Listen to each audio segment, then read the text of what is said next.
To make air travel more accessible and affordable and to strengthen regional tourism, new airports will be developed and made functional under Udan scheme of Government of India.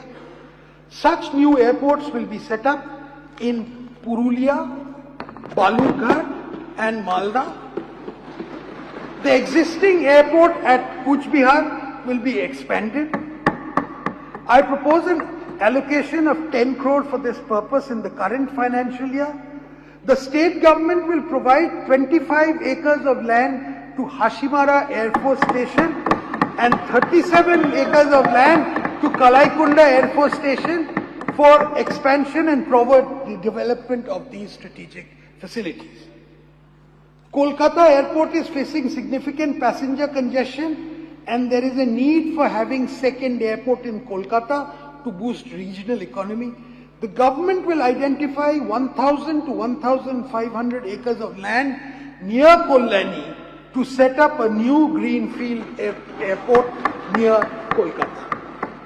প্রশাসনিক সংস্কার এর অংশ হিসেবে নতুন জেলা, মহকুমা, পুরসভা ও অগ্নিনির্বাপন কেন্দ্র গঠন করা হবে। নতুন জেলাগুলোর মধ্যে থাকবে কলকাতা, বসিরহাট, সুন্দরবন, জঙ্গিপুর ও আরামবাগ। কাঁথিতে একটা নতুন পুলিশ ডিস্ট্রিক্ট হবে, গোপীবল্লভপুরে একটা নতুন মহকুমা, নতুন পুরসভা হবে শিব মন্দির, গাজল, চাঁচল, বেলদা, বাগনান, জয়গাঁ, কোলাঘাট, কামারপুকুর, টুঙ্গিদিঘি। নতুন ফায়ার ব্রিগেড স্টেশন হবে হেমতাবাদ, বিনাচাপড়া, করণদিঘি, মানিকচক, ফলতা, কালিম্পং জেলার লাভা ব্লকের গিদ্দাবলিং, গড়বেতা, চণ্ডীপুর এবং কাকদ্বীপ। দার্জিলিং এর ডালি ফায়ার ব্রিগেড স্টেশনটাকে উন্নত করা হবে। কাঁথি 1 ও দেশপ্রাণ ব্লকের সংলগ্ন মৌজা যোগ করে দীঘা শঙ্করপুর ডেভেলপমেন্ট অথরিটির কাজটা এখতিয়ার বাড়ানো হবে। রাজ্য সরকারি অফিসগুলোতে 1 লক্ষ শূন্য পদ পূরণ করা যাবে, যার 33% মহিলাদের জন্য সংরক্ষিত থাকবে।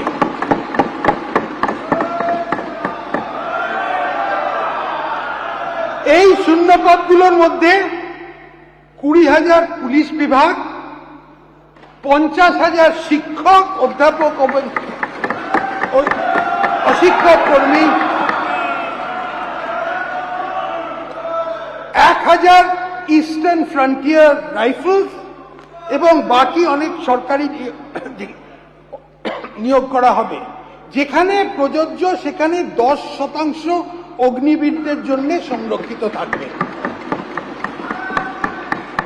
সরকারি পদে নিয়োগের জন্য বয়সের ঊর্ধ্বসীমা ইতিমধ্যে 5 বছর ছাড় দেওয়া হবে। এই সুবিধা পরবর্তী 2 বছরের জন্য বহাল থাকবে। সরকারি নিয়োগকারী বিভিন্ন সংস্থাকে ইউপিএসসির ধাঁচে একটি প্রাতিষ্ঠানিক কাঠামোর মধ্যে আনা হবে। আর্টিফিশিয়াল ইন্টেলিজেন্স সারা পৃথিবীব্যাপী পরবর্তী শিল্প বিপ্লবের সূচনা করেছে। আমরা পশ্চিমবঙ্গকে কৃত্রিম বুদ্ধিমত্তা ব্যবহারে দেশের মধ্যে অগ্রণী করতে তুলতে ওয়েস্ট বেঙ্গল ইম্প্যাক্ট এআই মিশনের সূচনা করছি। আমরা রাজ্য সরকারি আর্থিক ব্যবস্থাপনাকে বিভিন্ন ক্ষেত্রে পেপারলেস করে তুলতে পাবলিক ফাইন্যান্সিয়াল ম্যানেজমেন্ট রিফর্মসের পরবর্তী ধাপের সূচনা করছি। রাজ্য সরকার সম্মতির ভিত্তিতে digital India land records modernisation programme এর আধার সিডিং চালু করা হবে। রাজ্য সরকার পৌর এলাকায় জমির রেকর্ড আধুনিকরণের লক্ষ্যে গৃহীত জাতীয় উদ্যোগের অংশ হিসেবে ডিআইএলআরএমপি অধীনে national geospatial knowledge base land survey of urban habitation প্রকল্পে যোগদান দায়বদ্ধ। এটা খুব গুরুত্বপূর্ণ, পরে বুঝতে পারি। আমি খুব খুশির সঙ্গে জানাচ্ছি যে আমরা অনলাইন নথি পরীক্ষা, online slot booking, biometric facial recognition, online মাধ্যমে কাগজবিহীন রিফান্ড, অত্যাধুনিক রেজিস্ট্রেশন রেকর্ড সংরক্ষণ এবং রেজিস্ট্রেশন অফিসগুলোতে সর্বসাধারণের জন্য আধুনিক সুবিধাযুক্ত পরিকাঠামো উন্নয়নের ব্যবস্থা করব। এর মধ্যে ভেহিকল লোকেশন ট্রাফিক ডিভাইস থাকবে চুরি করা গাড়িগুলো ধরার জন্য।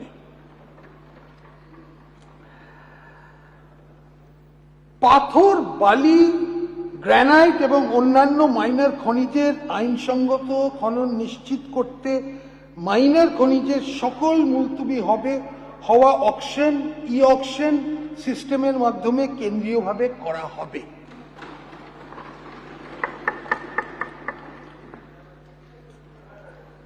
রাজ্য সরকার নতুন সিভিল সার্ভিস অফিসার্স ইনস্টিটিউট গড়ে তোলার জন্য নিউ টাউনে প্রায় 5 একর জমি দেবে। কলকাতায় একটি সংস্কৃতি স্কুল গড়ে তোলা হবে। এবার আপনাদের জন্য একটি বিশেষ কিছু। এমএলএ প্রতি যে এই ফান্ডের পরিমাণ প্রতি বছর বর্তমান 70 লক্ষ টাকা থেকে বাড়িয়ে 1 কোটি করা হচ্ছে।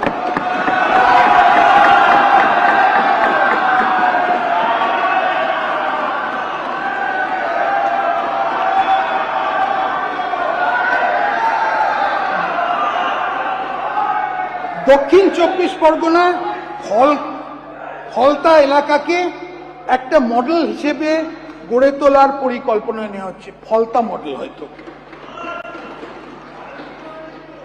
বিএইচপিসি কে একটি 100 বেড গ্রামীণ হাসপাতাল উন্নত করার জন্য করে হবে, যেখানে কম্প্রিহেন্সিভ ইমার্জেন্সি অবস্টেট্রিক কেয়ার অর্থাৎ সেই প্রস্তুতি ব্যবস্থা হবে। জঙ্গিপুর এলাকায় মারাত্মক নদী ভাঙন, বন্যা প্লাবনের মতো বিপদের ঝুঁকি আছে এবং বন্যা প্রতিরোধ ও পুনর্বাসনের কাজ জন্য আমি 50 কোটি টাকা বরাদ্দ করতে দিচ্ছি। স্টেট ট্রান্সপোর্ট কর্পোরেশনে নিযুক্ত কন্ডাক্টর পারিশ্রমিক বাড়িয়ে মাসে 16,000 টাকা করার প্রস্তাব করা হচ্ছে। সিভিক ভলেন্টিয়ার, ভিলেজ পুলিশ ও গ্রিন পুলিশ কর্মীদের অগস্ট 2026 থেকে তাদের মাসিক পারিশ্রমিক 2,000 টাকা বাড়িয়ে দেওয়ার প্রস্তাব করা হয়েছে। এছাড়া হোমগার্ড ও এনভিএফ কর্মীদের মাসিক পারিশ্রমিক 2,000 টাকা বৃদ্ধি করা হচ্ছে। প্রাণী বন্ধু, প্রাণী মিত্র, প্রাণী সেবা, মৈত্র এবং অন্যান্য এআই কর্মীদের গুরুত্বপূর্ণ কাজকে স্বীকৃতি দিতে এদের মাসিক পারিশ্রমিক 2,000 টাকা বাড়ানোর প্রস্তাব রাখছে। Village resource persons, vector control team, vector surveillance team এদের দৈনিক পরিশ্রমে বর্তমান হার যথা 200 টাকা ও 175 টাকার উপরে আরও 100 টাকা বৃদ্ধি করা হবে।